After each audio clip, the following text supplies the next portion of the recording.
하나님 말씀 보시겠습니다. 요한계시록 21장 21절로 24절 말씀입니다. 봉독해 드리겠습니다. 그 12문은 12진주니 문마다 한 진주요 성의 길은 맑은 유리 같은 정금이더라. 성 안의 성전을 내가 보지 못하였으니 이는 주 하나님 곧 전능하신 이와 빛 어린 양이 그 성전이심이라. 그 성은 해나 달에 비침이 쓸데없으니 이는 하나님의 영광이 비치고 어린 양이 그 등이 되심이라. 만국이 그 빛 가운데로 다니고 땅의 왕들이 자기 영광을 가지고 그리로 들어오리라. 아멘. 사랑하는 성도 여러분, 일단 미국, 캐나다, 멕시코, 과테말라, 온두라스, 엘살바도르, 니카라과, 코스타리카, 파나마, 베네수엘라, 콜롬비아, 에콰도르, 페루, 브라질, 볼리비아, 우루과이, 아르헨티나, 칠레, 일본, 몽골, 중국, 대만, 태국, 베트남, 필리핀, 말레이시아, 인도네시아, 네팔, 인도, 스리랑카, 파키스탄, 카자흐스탄, 이스라엘, 팔레스타인, 이집트, 수단, 에티오피아, 케냐, 우간다, 르완다, 부룬디, 탄자니아, 콩고, 가봉, 앙골라, 보츠와나, 스와질랜드, 남아프리카 공화국, 부르키나파소, 나이베리아, 코트디부아르, 가나, 나이지리아, 영국, 아일랜드, 프랑스, 벨기에, 네덜란드, 독일, 이탈리아, 그리스, 러시아, 스웨덴, 에스토니아, 벨로루시, 우크라이나, 다케스탄 등 전 세계 및 전국의 8천여 개 지교의 성도 여러분, 지성전 성도 여러분, 전 세계 인터넷을 통해 예배 드리는 모든 성도 여러분,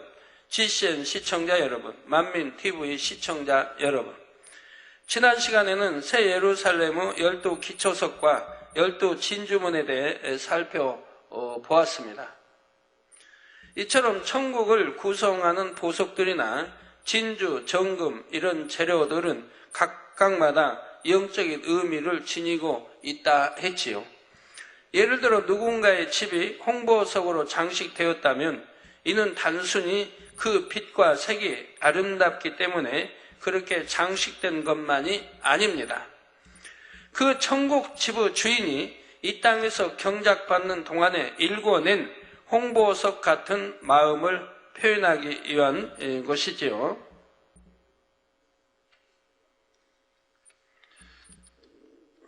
홍씨가 되면 보석 이름을 붙일 수 있네요. 홍보석. 아까 흔하드린 학생처럼. 그래서 이 보석이 장식된 것 자체가 벌써 그 집 주인에게 큰 위로와 영광이 되는 것입니다. 보석에만 의미가 담긴 것이 아닙니다.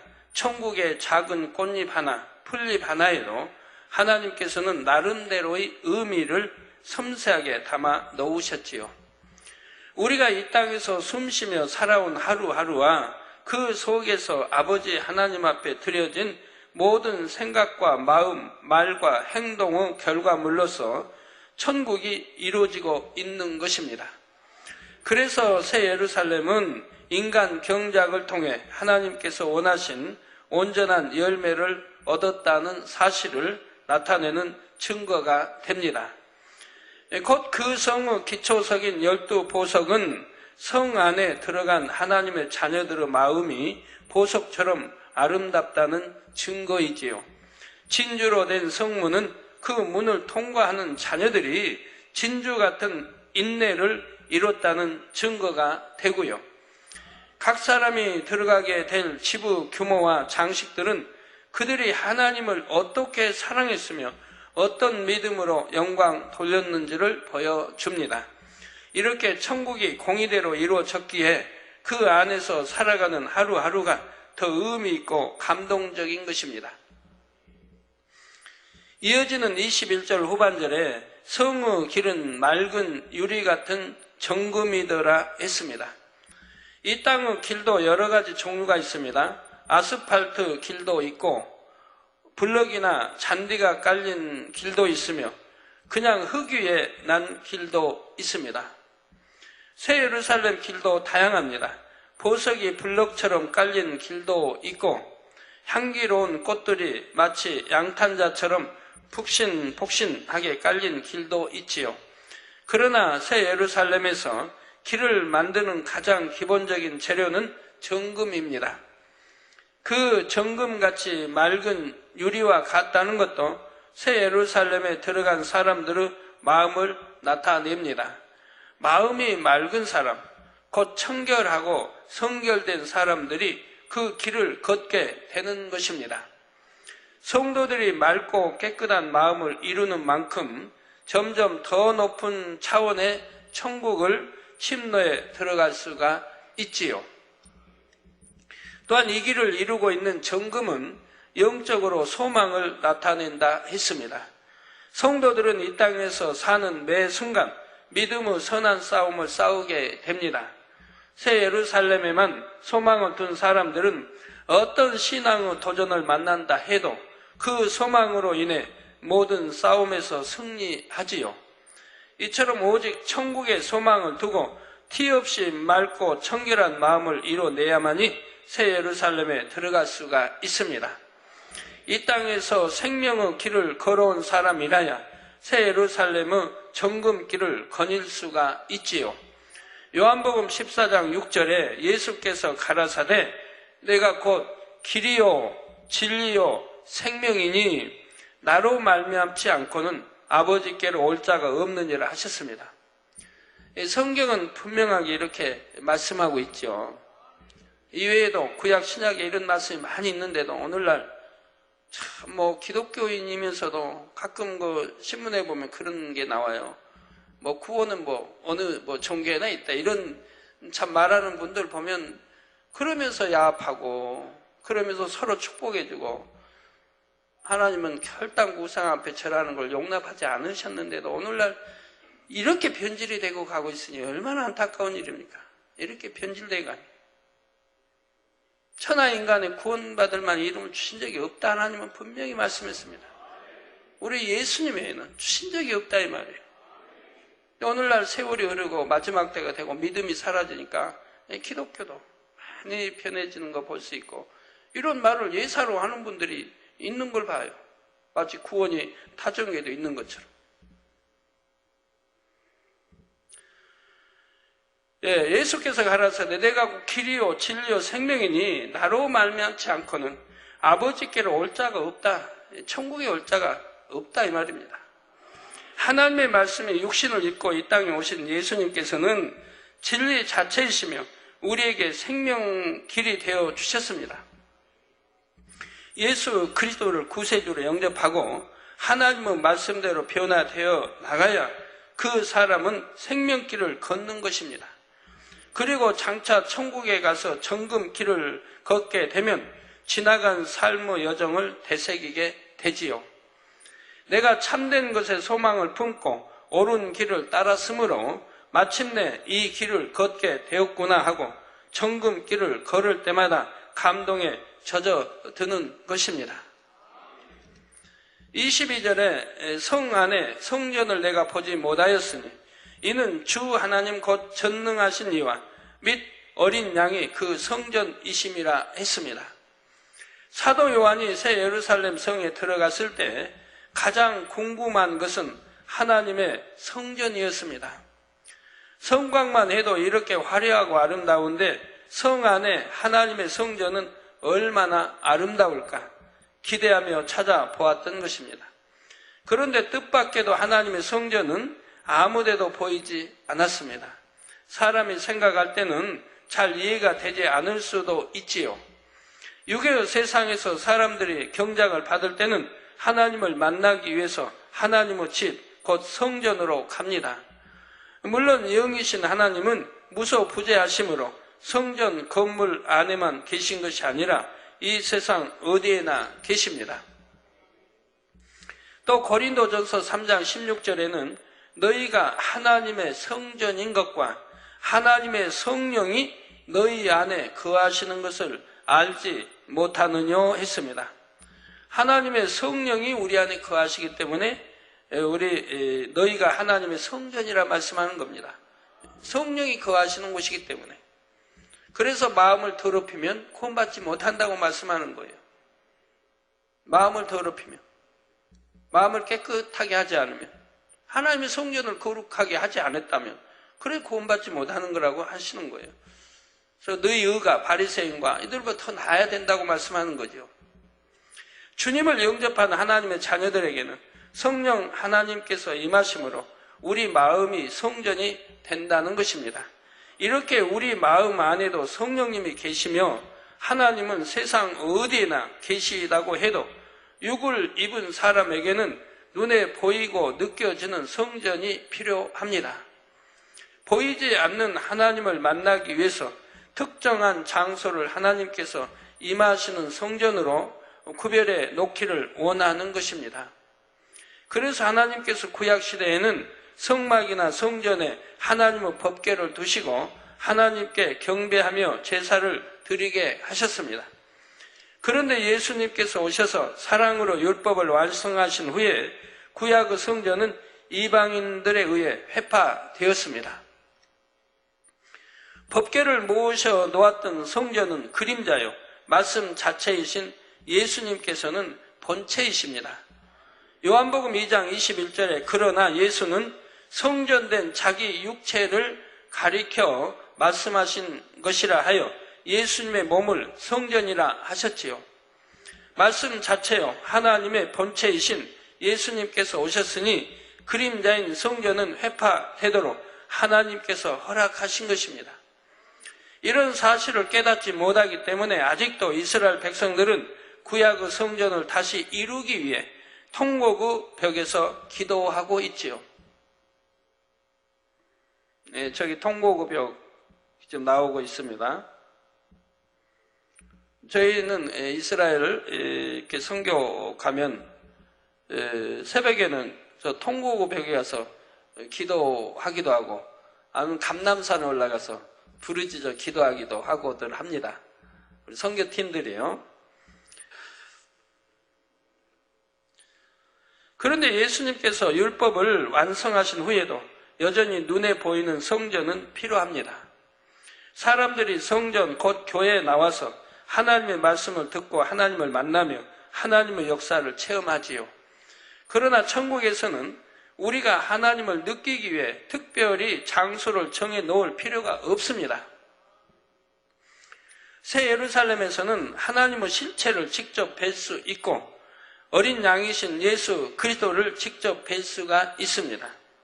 또한 천국에서는 어디를 가도 하나님의 영광이 가득하지요.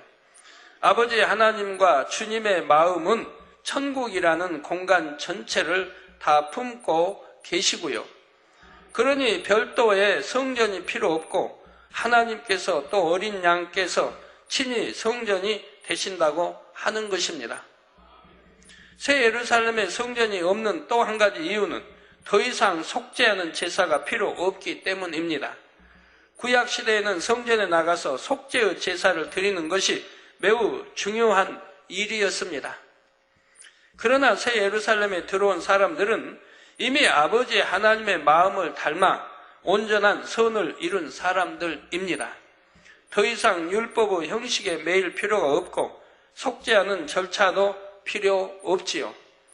곧 새 예루살렘 안에 성전이 필요 없다는 말은 이 성에 들어와 사는 사람들의 마음이 이제 죄사함을 받아야 하는 마음이 아니라 진리로만 가득 찬 마음이라는 사실을 알려줍니다. 새 예루살렘이 아닌 다른 천국 처소의 성도들도 마찬가지입니다. 이 땅에서 온전히 성결되지는 못했다 해도 천국에 올 때는 진리의 마음만 가지고 왔으니 이들도 더 이상 죄사함을 받을 필요가 없고요. 죄는 다 버리고 왔으니까 이 땅에 그거 죄가 없는 영의 마음만 올라갔기 때문에 뭐 속죄할 이유도 없는 거고 죄 사하고 죄 짓고 회개하고 할 일이 없다 하면 영만 올라갔으니까 죄 지을 일도 없고요. 그러나 영도 다 다르지 않습니까?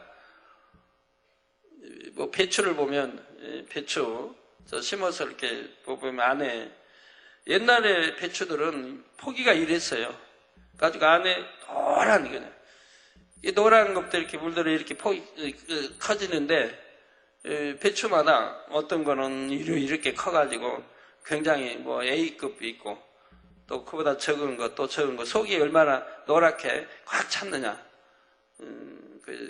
등에서 더 좀 그런 걸로 김장해 놓으면은 손님들이 오면은 그 노랗게 담으면 아주 그 마치는 그걸로 손님상에 올라간단 말이에요. 그러면 그거 손님들 와서 보면 군침이 돌아요. 야, 저 손님 얼른 가면, 손님이 왔으면 저 김치 좀 내가 맛봐야 되겠다. 저희들은 안 주니까 가족들에게는. 겉절이, 겉에 것만 주고. 속은 그렇게 예쁜 거 뒀다가 따로 담겼다. 손님들 올 때는 대접용으로 이렇게 내놓으신단 말이에요, 어머님께서. 우리 마음도 얼만큼 영으로 꽉 채웠느냐. 깨끗한 영. 영이야 다 깨끗하지만 얼마나 꽉 채웠느냐. 덜 채웠느냐에 따라 다 다르죠. 조금밖에 못 채워서 낙원에 가는 사람이 있고, 좀 더 채워서 1천층에, 더 채워서 2천층에, 더 이제 꽉은 아니어도 그래도 대부분 채워서 3천층에 꽉 채워가지고 세예루살렘에 들어가는 성도들로 구분이 되는 거죠. 죄는 없으니까, 죄악이 없으니까, 제사함, 회개하고, 그럴 이유는 없다, 이 말입니다.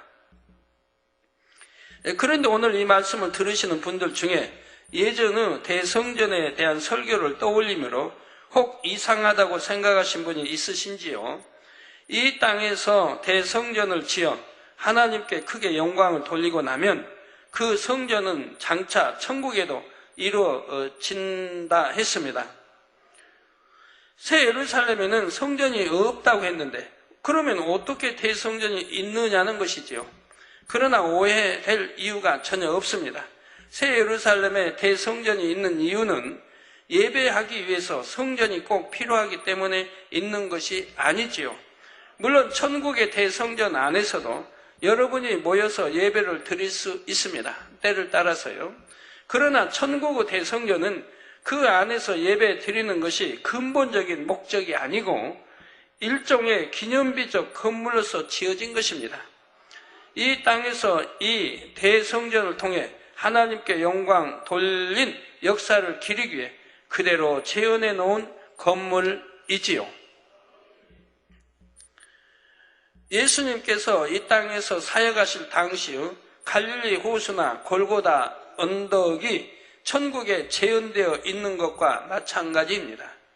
그런데 참고로 우리가 예배 드리는 이 교회는 단순히 하나의 건물이 아니라 하나님께서 임재하시는 곳입니다. 주님의 이름으로 거룩하게 구별된 장소이지요. 그러므로 믿음 있는 분들이라면 교회에 나올 때에는 가장 정갈한 모습과 경건한 마음으로 나올 것입니다. 하나님 앞에 나오는 마음으로 성전에 나오는 것이지요. 그러므로 성전 안에서는 오직 말씀과 기도, 찬양과 간증 등 하나님께 영광 돌리는 일만 있어야 합니다. 교회 안에서 세상적인 농담이나 잡담, 비속한 행동을 해서는 안 됩니다.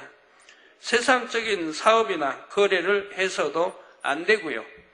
또 부모님들은 어린 아이들이 혹여라도 성전 안에서 악한 말이나 행동을 하지 않도록 주의해서 돌봐야 할 것입니다.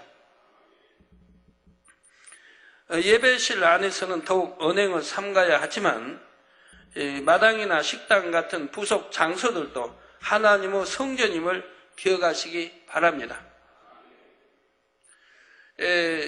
성경에 보면 마당이라 해도 울타리, 성전 울타리, 울타리 안은 전부 성전이라고 그랬어요. 그래서 주님 당시도 그 마당에서 양을 팔고 제사 드릴 것도 양을 파는 거죠. 비둘기를 팔고 이런 거 파는 것들을 주님이 엎으시잖아요. 채찍으로 노끈 만들어서 엎으시고 다 하시면서 진노하십니다. 내 거룩한 아버지 집 성전을 이렇게 더럽히냐 이 말이에요. 내 아버지 집은 오직 기도하는 집이라 해서 진노하시는 것을 보게 됩니다. 그러면 이 거룩한 이런 지성 성전은 그 안에서 살고 판 건 아니라 이 말입니다. 그 마당에서 사고 판 거라 이 말이에요. 그렇지만 그것도 성전이라 주님은 말씀하지 않습니까? 이게 다 울타리 안에 있는 거 전부 성전으로 이제 취급을 하셨죠. 거기 이제 그 하나님의 성전인 그 당시 거기는 굉장히 넓어요. 그래서 약 100만 명이 들어갈 수 있는 그 장소인 거예요. 그러니까 그 마당 모든 게 그 안에 100만 명이 들어간다 이 말입니다. 어마어마하지요.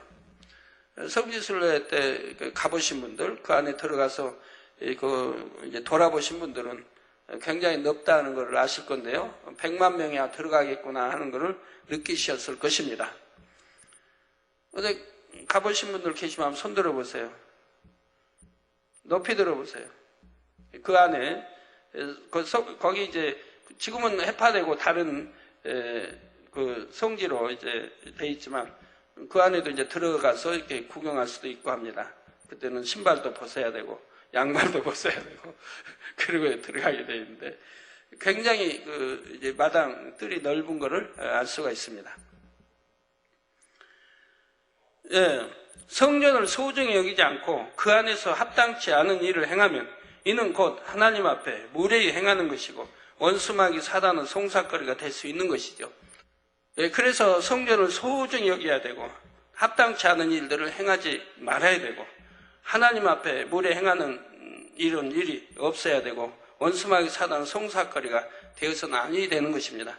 그래서 성전 안에서 사사로운 다툼으로 혈기를 낸다든가 이런 것도 절대 용납이 안 돼요.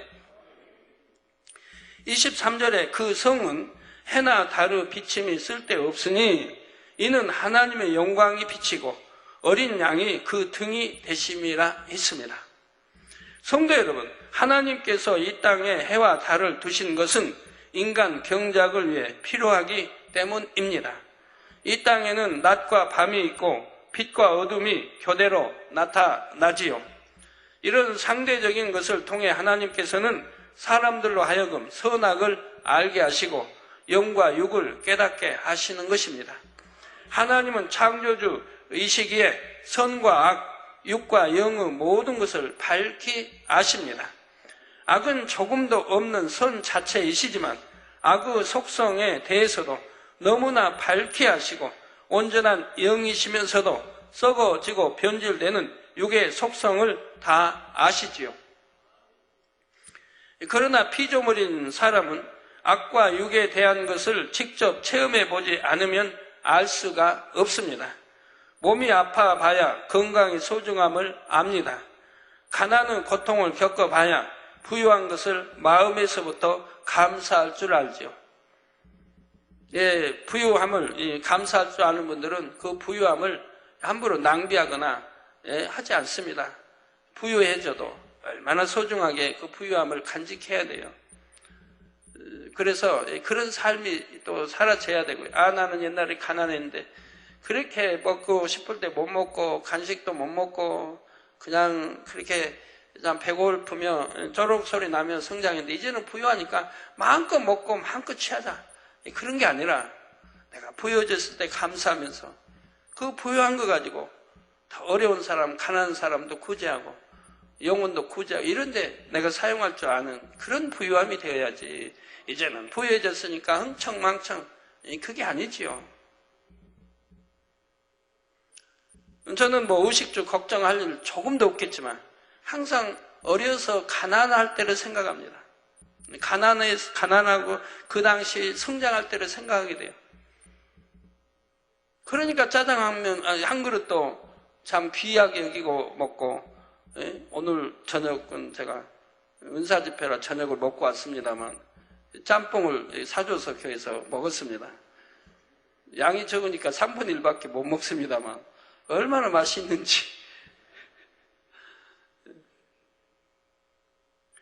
저걸 다 먹었으면 너무 좋겠는데 배는 3분의 1밖에 못 들어가니 3분의 1을 남기니까 참.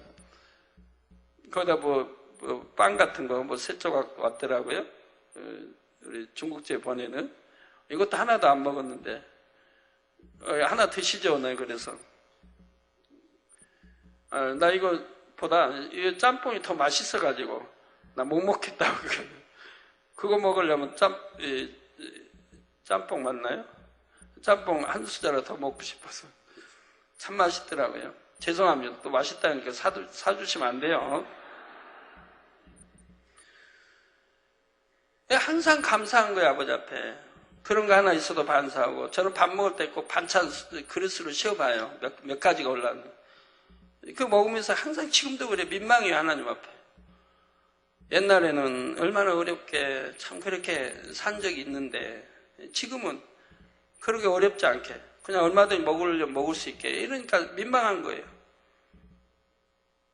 그래서 반찬 만든 분들은 항상 참 감사도 하지만 아유 좀 반찬 좀 그만 만들고 좀 하나님 일에 더 성경도 기도도 하고 그런데 좀 영적인 일에 신경을 더 썼으면 좋겠다 싶은데 그 마음대로 뭐 되나요?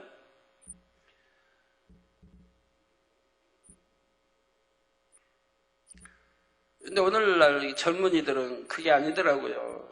그냥 돈 있으면 그냥 푼푼히 뭐 그냥 마구 사 먹고 먹고 싶은 거 마음대로 먹고 그냥 마음대로 그러던데 죄송해요. 우리 젊은이들은 그런 가난을 보지 않았기 때문에 그러지만 저희는 가난을 보고 자랐기 때문에 부유해져도 항상 가난할 때를 생각하기 때문에 그렇게 쓸 수가 없어요. 그래서 낭비할 수가 없고 밥톨 하나라도 버리는 일이 없고 과일에서도 보면 오래된 것만 먼저 먹어야 돼요. 이게 버릴까봐 오래된 거 혹시 썩어 버릴까봐 항상 보면 그런 거 먼저 먹어야 돼. 싱싱한 걸 못 먹고. 근데 젊은 분들은 그런 게 아니더라고요. 뭐 여차하면 쓰레기통으로 들어가고 여차하면 안 버려지게 버려지고 사 먹는 것도 여차하면 먹고 싶은 거 사 먹고 마음대로 하던데 저희는 그리 못하겠더라고요. 예전을 생각하니까 가난한 적을 생각하니까 항상 이것으로도 족하고 감사하고 늘 하지요. 마찬가지로 육을 겪어봐야 영이 얼마나 좋은지 알 수가 있습니다. 악을 겪어봐야 선이 얼마나 좋은지 알 수 있지요. 아담이 악을 전혀 체험하지 못했던 에덴 동산에서 삶은 불완전한 삶이었습니다. 고통이나 불행을 모르기 때문에 아무리 좋은 환경에서도 행복을 느낄 수가 없었던 것입니다. 그래서 하나님께서는 아담이 상대성을 체험할 수 있도록 선악과를 허락하셨습니다. 생명이었던 아담이 선악과를 따먹음으로 육으로 변질되고 경작을 받게 된 것이죠. 우리 이스라엘에서 이렇게 참 선악과를 두시는 줄 아십니까? 목회자들에게 또 설교 때 물으면 아무도 모르죠.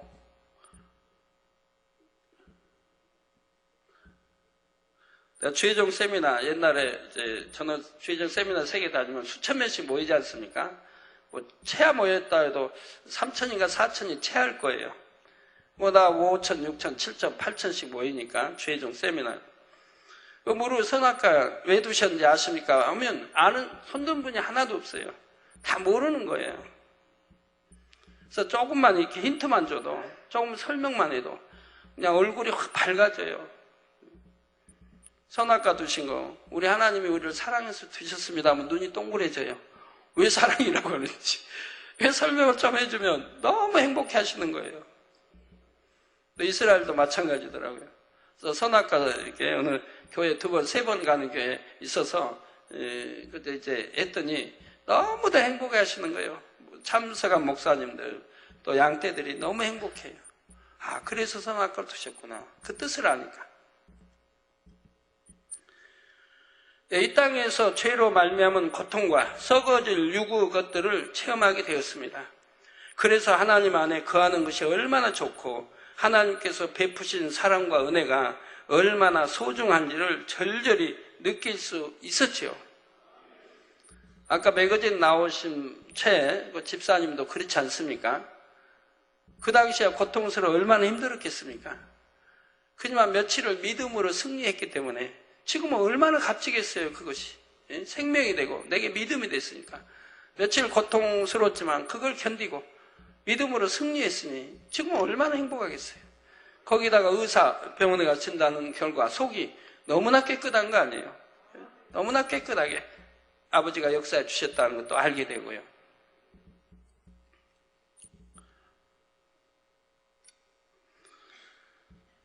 자, 그런데 이렇게 육을 체험하는 것으로 끝나면 아무 소용이 없습니다. 육이 얼마나 헛된지를 깨달았으면 그 다음에는 죄악 가운데서 벗어나 영으로 돌아갈 수 있어야지요. 그러지 못하면 계속 육에 머물다가 결국은 영원한 사망, 곧 지옥불로 갈 수밖에 없습니다. 그러나 사람들은 자기 힘으로는 어둠에서 벗어날 수가 없었지요. 하나님은 이런 사실을 아시기에 이미 구원의 길을 마련해 두셨습니다. 곧 독생하신 예수 그리스도를 예비하셨다가 때가 참에 세상에 보내신 것입니다. 제가 오늘 또 편지 두세 통, 이렇게 세 통이 보니까 해외에서 온 편지 중에 참 WCD를 감사해 하더라고요. 이태리 로마에서 오신 의사 박사님 편지, 또 오스트리아에서 온 오스트레일리아, 거기서 온 박사들 편지 보니까 이 WCD는 얼마나 감사한지 몰라요. 자기들은 하나님을 믿는다고 믿었지만 하나님이 오늘날도 이렇게 역사한다는 것은 못 믿었다는 거예요. 그냥 기록에 성경에 있으니까 그냥 그랬나 보다 하고 이런 믿음이지 오늘날도 하나님이 역사하신다는 걸 못 믿었다는 거예요. 근데 WCD에 참석하고 나서 이 하나님의 역사를 보게 되니까 얼마나 감사한지 몰라요, 이분들이. 네. 믿음이 됐어요. 믿음이 되고 생명이 된 거예요. 야, 오늘날도 하나님 역사하시구나. 어제나 오늘에 동일하신 하나님이 오늘날도 이렇게 치료하시고 역사하시는 것을 알게 되니까 너무 이분들이 행복해 하니까, 그래서 2010년도에는 로마에서 WCD를 개최하게 해달라고, 또 오스트리아에서는 금년에 4월 달에 자기들끼리라도 하겠으니까 자체적으로 열기 허락해 달라고. 자, 이런 편지들이 오는 걸 봐요.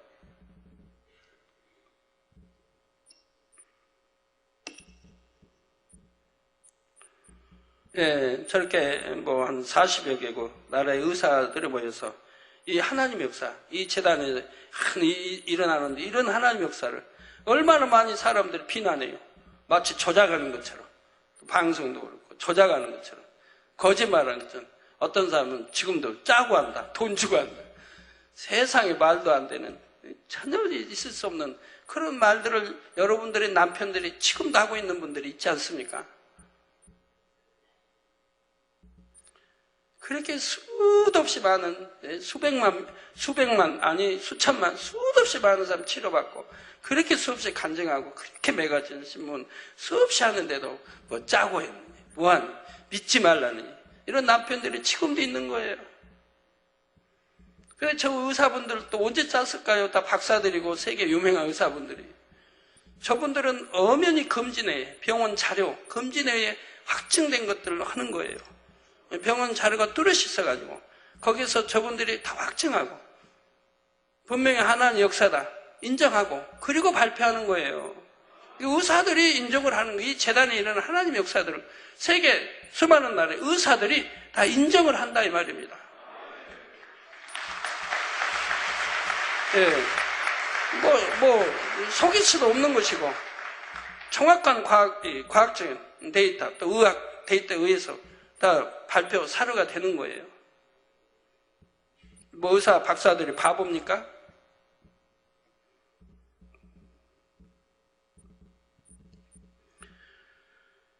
예, 그래서 독생하신 예수 그리스도를 예배하셨다가 때가 참에 세상에 보내신 것입니다.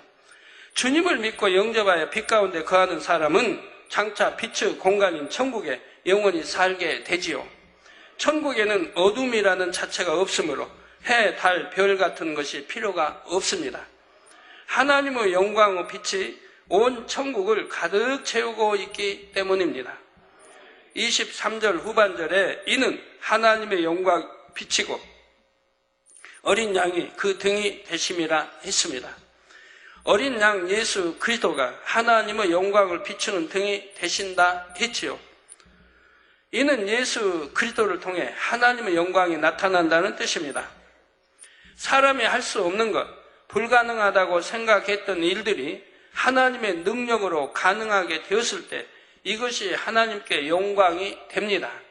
하나님께서는 태초에 아무것도 없는 무의 상태에서 말씀으로 천지 만물을 지으셨습니다. 그런데 이때도 요한복음 1장 3절에 보면 만물이 그로 곧 예수 그리스도로 말미암아 지은 바 되었으니 지은 것이 하나도 그가 없이는 된 것이 없느니라 했지요. 하나님께서 예수 그리스도로 말미암아 천지 만물을 이루셨다는 말씀입니다. 인간을 창조하실 때도 주님과 함께 창조하셨고 인간 경작과 구원의 섭리도 주님과 함께 이루셨습니다. 그래서 성경 창세기 1장에도 보면 복수로 다 나오는 걸 봐요. 하나님은 신들이 우리의 형상을 단수가 아니라 복수로 나와요. 성부, 성자, 성령, 삼일체 하나님이 함께 역사했기 때문에 복수로 나오는 거죠. 무엇보다 육신을 입고 이 땅에 오셔서 우리에게 구원의 길을 열어주신 것도 바로 예수님이셨지요. 이렇게 주님으로 인해서 우리가 지음받았고 주님으로 인해서 구원의 길을 얻어 천국에 들어갈 수 있게 되었습니다. 또한 하나님과 우리 사이를 막고 있던 죄의 담을 헐어주심으로 믿음대로 응답받을 수 있게 하신 것도 예수 그리스도 우리 주님이시지요. 그래서 하나님께 감사와 영광을 돌릴 때도 우리가 주님의 이름으로 감사와 영광을 돌리는 것입니다.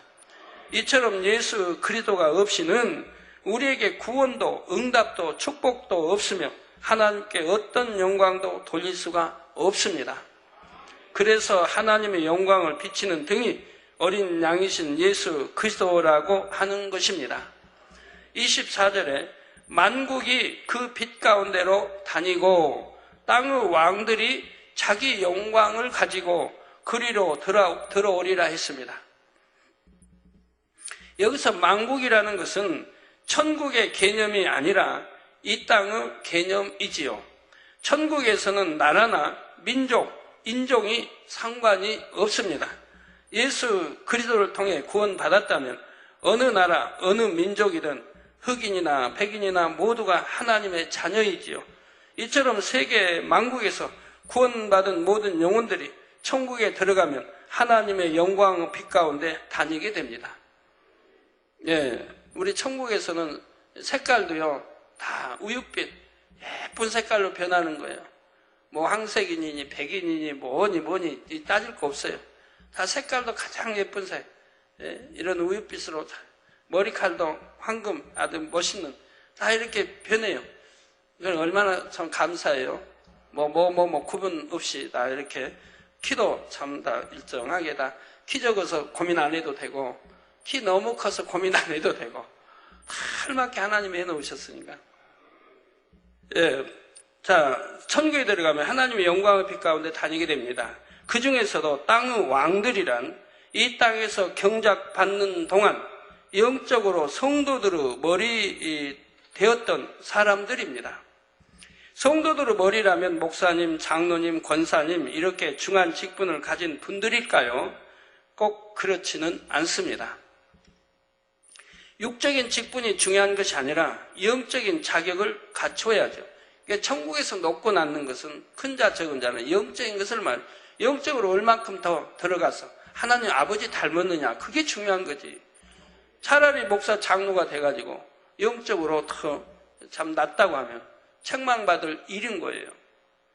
그러나 목사 장로가 자기 사명을 잘 감당하고 영적으로도 깊이 들어갔다 할 때는 그만큼 천국에서도 그에 맞는 대우를 받게 되는 것이고요. 마태복음 18장 18절에 진실로 너희에게 이르노니 무엇이든지 너희가 땅에서 매면 하늘에서도 매일 것이요 무엇이든지 땅에서 풀면 하늘에서도 풀리리라 하셨습니다.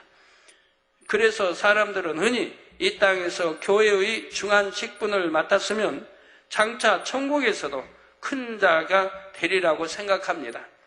물론 이 땅에서도 중한 직분을 받고 직분에 합당하게 충성하다 천국에 가면 천국에서도 더 큰 자가 될 수가 있지요. 그러나 이 땅에서 높은 직분을 받았다 해서 하나님 앞에도 다 인정을 받는 것은 아닙니다. 땅에서 맨다 해도 진리에 합당하게 매야 천국에서도 매이는 것이지요. 예를 들어 어떤 사람이 장로로 안수받을 때 참으로 그가 장로에 합당한 사람이라면 주님께서도 그 시간에 함께 안수하십니다.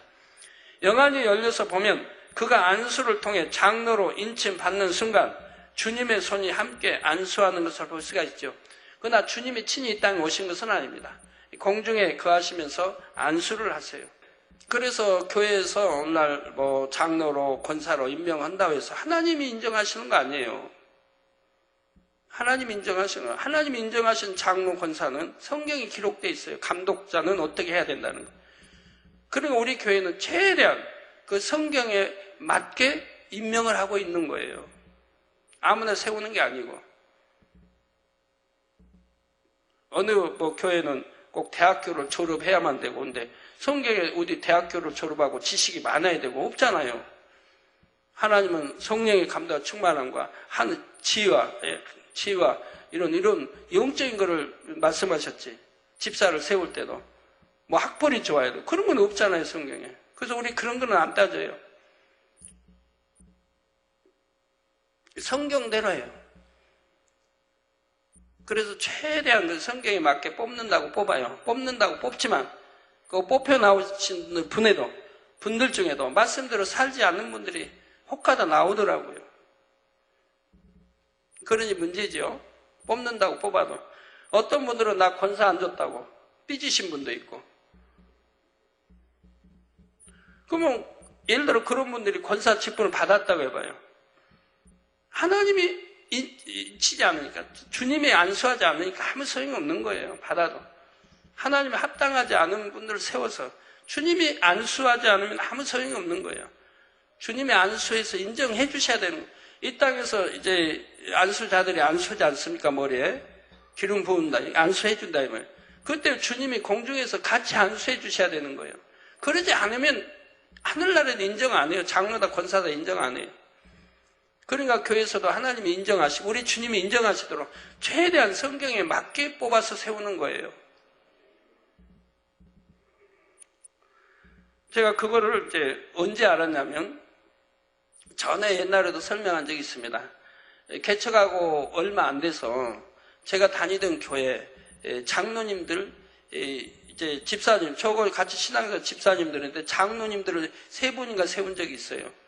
그럴 때 이제 제가 가보게 됐죠.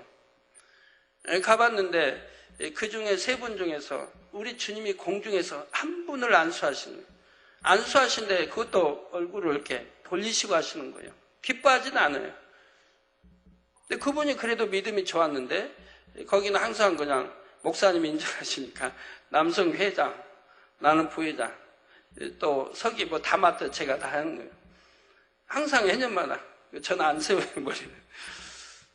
그래도 제가 뒷받침 다 했는데, 근데 그분은 그래도 주님이 안수를 하는데 이렇게 돌리시고 하는 거예요. 근데 다른 분들은 주님이 안수도 아예 하시지 않아요. 아예 외면하고 계시는 그걸 보게 됐어요. 너무 깜짝 놀랐어요. 아무나 세워도 안 되는구나. 하나님, 우리 주님이 인정하시지 않으면 소용이 없다 이 말입니다. 이 땅에서는 안수한다고 주지만 주님이 인정하지 않으시면 소용이 없다 이 말이에요.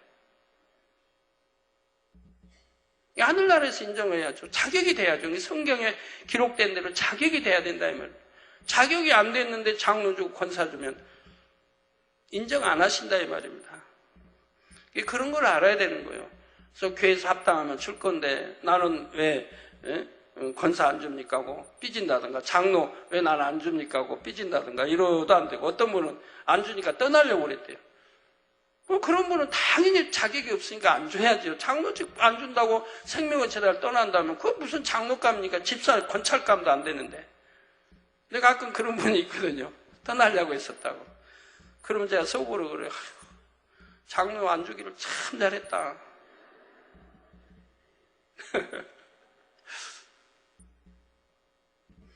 여기서 안수를 통해 장로로 인침받는 순간 주님의 손이 함께 안수하는 것을 볼 수가 있었습니다. 그러나 합당하지 않은 사람의 경우에는 주님께서 함께 안수하지 않으십니다.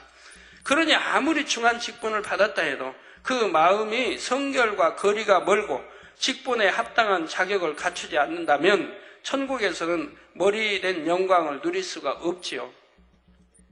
오히려 직분이 높은데도 불구하고 영적인 서열이 낮으므로 더 부끄러움을 당하게 되는 것입니다.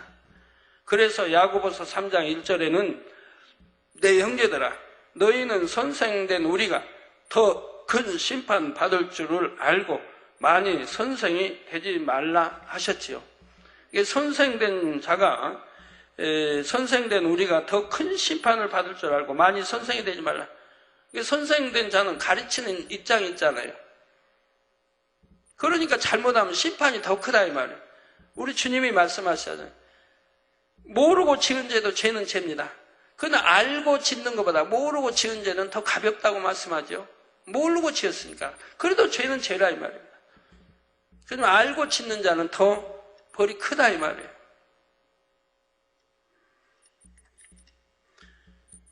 그러니 12 기초오석처럼 아름다운 마음을 일군 사람은 스스로 머리 되고자 하지 않아도 무 사람들에게 머리로서 인정받을 수가 있습니다. 아까 가족 중에 참 가족들의 중에 남편이 이렇게 편지해 보니까 내 아내도 권사직분 받게 해주세요. 기도 제목이 그래. 내 아내도 권사직분 받게 해주세요. 제가 그래서 집사님에게 물었어요. 아니 집사님 아직도 권사직분 못 받았습니까? 혹시 연세가 어떻게 하니까 47이래요. 47인데 권사직분을 못 받은 거예요. 신앙이 아주 투철하고 참 한 번도 변개한 걸 못 봤는데 제가 자녀들도 신앙생활을 다 하고 뭐 대학교 나 둘 다. 그래서 남편이 복음화가 안 돼서 권사직분을 못 받았구나 생각하게 됐죠. 그래서 남편 때문이냐고 그랬더니 그래, 대답을 안 해요. 이제 집사님은 남편 때문이라고 대답 안 해요. 근데 남편 씨가 끄덕끄덕 하는 것 같아요. 저 때문에 못 받아서. 이제는 신앙생활 열심히 한다는 거예요. 대배도 드리고 저녁 예배도 드리고. 그러니까 내 아내 또 권사 직분을 좀 주시라 기도 제목이 그거예요. 그래서 얼마나 제가 감사했는지. 참 선하시구나. 그리고 아내가 신앙생활 잘하도록 항상 교회 옛날에 안 나올 때도 이렇게 뒷바라지 해줬다고 그런 말씀 해주셔서 참 축복받을 그릇인데 일찍 좀 나오시지. 제가 그랬는데 교회 일찍 좀 다니셨으면 오늘은 축복받아 있을 텐데 지금. 스스로 머리 대고자 하지 않아도 무사람들에게 머리로서 인정받을 수가 있습니다. 하나님 앞에서도 존귀한 자들이라 땅의 왕들이라 인정받게 되지요. 이러한 존귀한 사람들이 하나님 앞에 나갈 때는 빈손으로 나가는 것이 아니라 정성껏 예물을 마련하여 나갑니다. 옛날 대제국에서 황제가 생신을 맞이하면 여러 나라의 제후들이 진귀한 예물을 준비하여 황제에게 나가지요. 자기 나라에서 가장 좋은 소산물이나 구하기 힘든 보배들을 힘껏 마련하여 왕의 기쁨이 되고자 하는 것입니다. 그런데 땅의 왕들이 하나님을 기쁘시게 하고자 드리는 예물은 바로 영광입니다. 본문에 땅의 왕들이 자기 영광을 가지고 그리로 들어오리라 했지요. 그들이 이 땅에서 경작받는 동안 믿음으로 하나님께 영광을 돌린 일들이 있죠. 우리가 하나님 앞에서 금은 보화를 드리겠습니까? 뭐 하겠습니까? 천국 가서든 여튼 우리가 금은 보화 드리면 아버지 기뻐하시겠어요? 이 땅에서는 이제 여러분 심은 대로 하나님 아버지 나라를 우리 손으로 이루어야 되니까 우리 믿음의 하나님의 자녀들이 이루어야 되니까 드려서 이루게 하시지만 말씀으로 다 천지만물 창조하신 그분 앞에 금을 이렇게 바치고 뭐 한물 좋은 거 바친다고 무슨 소용이 있어요? 오직 하나님께 드릴 것은 영광입니다. 내가 주님의 이름으로 하나님께 영광 돌리는 거 먹으나 입으나 마시나 오직 하나님께 영광을 돌리라는 대로 영광을 돌리는 걸 하나님이 가장 기뻐하신다 이 말이에요. 오늘 또 은사 집회 날이니까 치료받으시고 간증으로 하는 분들은 하나님께 영광 돌리는 거예요. 주님의 이름으로 내가 이렇게 치료받아 하나님이 치료해 주셔 이렇게 영광 돌리는 게 많은 사람 앞에. 그래서 간증하러 나오시는 게 간증 못할지라도 간증자가 많아서 그냥 서서 1시간이고 서 있을지라도 그래도 나오면 하늘나라에서 찰칵 찍어 놨을 거 아니에요 여러분. 간증하러 나오셨다는 거. 이 영광 돌리기 나왔잖아요. 근데 어떤 분들은 단회가 사람이 많으니까 나는 간증 차례도 안 오겠다고 안 나오신 분들은 안 찍혔죠? 천사가 안 찍었을 거 아니에요. 이렇게 찍힌다는 자체가 얼마나 참 큰 축복이에요. 영광 돌리러 나왔으니까. 근데 시간이 없어. 차례가 안 와서 영광 못 돌린 거 보지만 하늘나라에는 이미 찍혔다 이 말이에요. 영광 돌리게 나왔다는 게. 그렇게 중요한 걸 모르세요. 어떤 분들은 다리 아파서 참 앉아서만 계셔야 할 분이 기도받고 치료받아가지고 나와서 1시간 내내 1시간 반, 2시간을 서 계신 분 계시잖아요. 앉지도 않고 아프다 하지도 않고. 영광 돌리기 위해서 나오시는 거죠. 내가 치료받으면 감사해서. 그래서 영광 돌리는 거 하나님이 기뻐하십니다. 그게 하나님을 기쁘시게 해드리는 일이에요. 그래서 우리가 여호와를 기쁘게 해드리면 우리 마음의 소원을 이룬다 했잖아요. 하나님, 우리 마음의 소원을 하나님이 이루어주신다. 우리가 하나님을 기쁘게 해드렸으니까. 이게 기쁘게 해드리는 게 뭐예요? 많이 있죠. 하나님을 기쁘게 해드리는 걸 제가 전에 금요철야 때 끝난 때쯤에는 계속 오랫동안 해준 적이 있는데 하나님이 뭘 어떻게 해야 기쁘게 해드리는지 기억들 나십니까?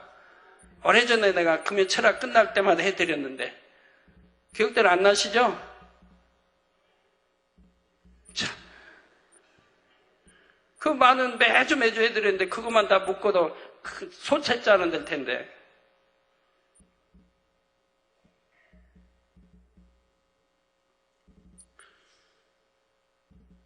이렇게 영광 돌리는 거 하나님 기뻐하시죠. 항상 기뻐하라, 기도하라, 범사에 감사하라. 이것이 아버지 하나님의 뜻이다.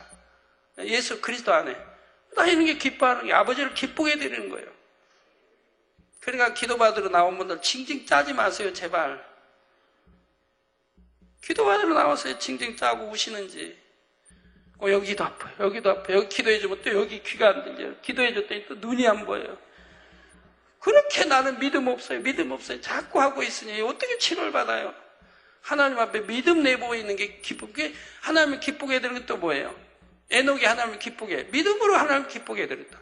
믿음인 건데, 믿음으로 기도를 받아야 되는데, 머리에다 손만 얹고 기도해도 다 치료받는 줄 믿어야 되고, 단에서 기도해도 식무안초라여 해외까지 다 역사하는 걸 그렇게 듣고 보면서도 친히 안수하는 대로 안수에 기도 씻고 끝나고 나면 여기 기도 안 들려요. 여기 또 아파요. 여기 아파요. 어떤 분들은 그냥 계속 붙들고 사람이지만 수백 명 서 있는데 언제 믿음이 들어가시는지. 옛날에 한때 몇 년 전인가 믿음들이 좋아가지고 그때는 제 차만 만져도 치료받을 줄 알고 옷자락만 만져도 치료받을 줄 알고 악수만 해도 치료받을 줄 알고 그럴 때가 또 있었는데 그때 믿음 또 어디로 다 갔는지. 하긴 어디로 간 건 아니죠. 그때 그래서 믿음으로 성장한 일꾼들이 이미 성장했고 또 새로 오신 분들이 늘 있으니까 그분들이 또 그러는 거겠지만 사택에서도 보면 기도를 다 분명히 환자기도 해줬는데 다 근데 또 차려오면 또 기도해달라고 막 해요. 아까 기도받은 거 뭐로 돌아가 버리는 거예요, 그러면? 기도받은 걸 또 받으면 아까 기도한 거 무가 되고 새로 기도받은 거는 너는 믿음이 없는 자다라고 인정을 받는 거예요. 믿음이 없어요. 기도받았는데 또 받는 거 아니에요? 기도 2번 받는 게 아닙니다. 축복 기도도 2번 받는 게 아니에요. 성경에 어디 기록되어 있죠? 2번 받는 게 아니라는 게 어디 기록되어 있습니까? 성경에. 기억하신 분 한번 말씀해 봐요. 기억 못 하세요? 그럼 집에 가서 성경 좀 정독 좀 해서 쫙 좀 읽어보세요. 요즘에 책 읽기 대회에서 어떤 분들은 벌써 한 달 동안에 20몇 권씩 읽으신 분이 여러 분 계시던데 감사해요.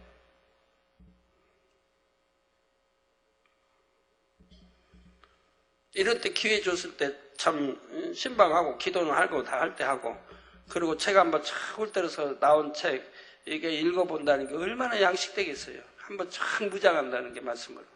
이런 기회 줬을 때 혼자 하긴 힘들고 너나 할 때 이게 함께 따라 서신 분들. 그래서 보면 그냥 하루에 한 곳씩은 있잖아요. 차 타고 신방 가면서 차 타고 이렇게 그냥 가면서 차 안에서 읽었습니다. 그렇게만 읽어도 하루에 한 권씩 읽기도 하고 하는데 순종이 제사보다 나은 겁니다. 순종했을 때 복이고 내 영적 축복인 것이고. 그래서 어느 분이 많이 읽었나 하고 제가 오늘 이름을 쭉 검토해 봤는데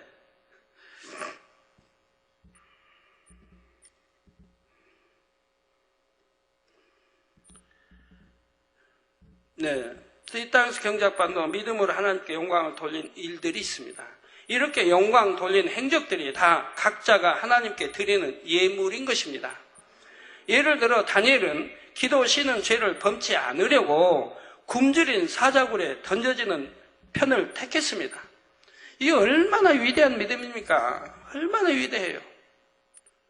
내가 차라리 사자밥이 된다 할지라도 기도 쉬는 죄를 범치 않겠다는 거예요. 차라리 사자굴에 들어가는 것을 택하더라 이 말입니다. 다니엘 세 친구도 우상 앞에 한 번만 절하면 되는데 그거 하나를 절 안 하기 위해서 사자굴을 택하더라 이 말입니다. 풀무불을 들어가기를 또 택하더라 이 말입니다. 오늘날 여러분 신앙 한번 봐요.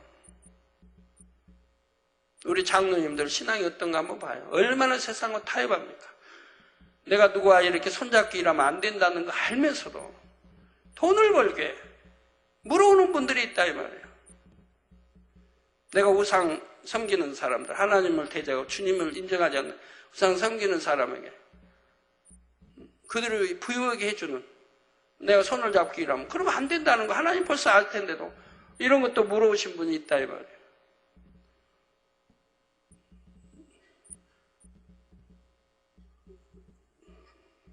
그런 경우도 한번 생각해봐요. 왜 이렇게 내 신앙이 아직까지 이거밖에 안 됐나? 왜 이렇게 내가 돈 벌기 위해서는 타협하려고 그러나? 더군다나 우상하고. 왜 당회장님께 묻는 이유가 뭐겠는가? 생각해봐야 보는데. 당회장님 만에 하나 가다면 내가 마음 놓고 할 거 아니에요? 당회장님 허락하셨다고.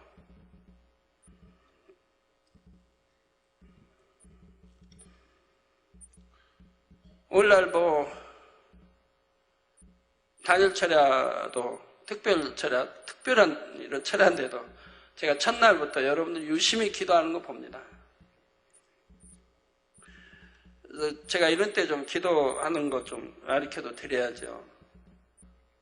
요즘 많이 잡혀가지고요. 우리 성도님들 기도 예쁘게들 많이 하시더라고요. 옛날하고 달라가지고. 예쁘게 하는데 기도 모습이 다 다르죠?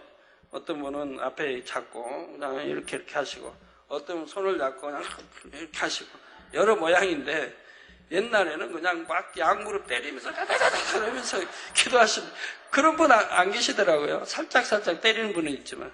그래서 많이 잡혔다. 예, 바르게 잡혔다. 기도도 예쁘게 해야 됩니다. 아버지가 보시기에 예쁘게 해요. 그냥 천방지축해도 안 되고 예쁘게.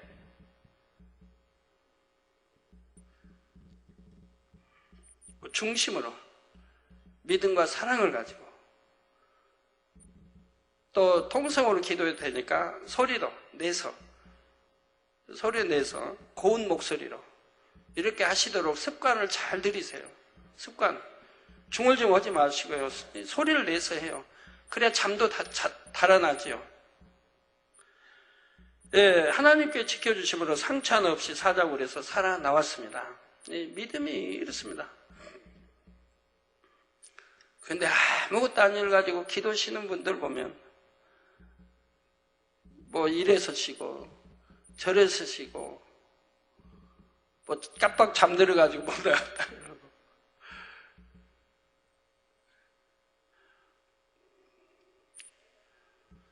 여러분 이번 주는 매일같이 무지개들 보셨죠? 지교에도 오르고 동일하게 뜬 것 같습니다. 지교에도. 그래서 무슨 축복을 특별히 주실는지 하여튼 매일 무지개 뜨는 걸 여러분들이 보셨을 겁니다. 저 본계 상경 저 얼마나 선명하게 나옵니까? 예, 저 기도처에도 또 사택에도 교회에도 무지개 선명하게 이렇게 두르는 걸 볼 수 있는데요. 매일같이 이렇게 뜨더라고요. 얼마나 참 감사한 일이에요. 세상 사람들은 보기 힘든 저런 무지개 저희는 늘 보고 있으니까. 반면 다니엘을 모함하여 죽이려 했던 사람들을 사자굴에 던지자 굶주린 사자들이 그 뼈까지 부숴뜨렸습니다. 이를 본 왕은 온 백성에게 조서를 내려 하나님께 영광 돌리게 이르렀죠. 이렇게 크게 영광 돌린 사건이 바로 다니엘이 하나님께 드리는 예물이 됩니다. 물론 이외에도 다니엘의 삶 속에는 하나님께 영광 돌린 일들이 더 많이 있었을 것입니다.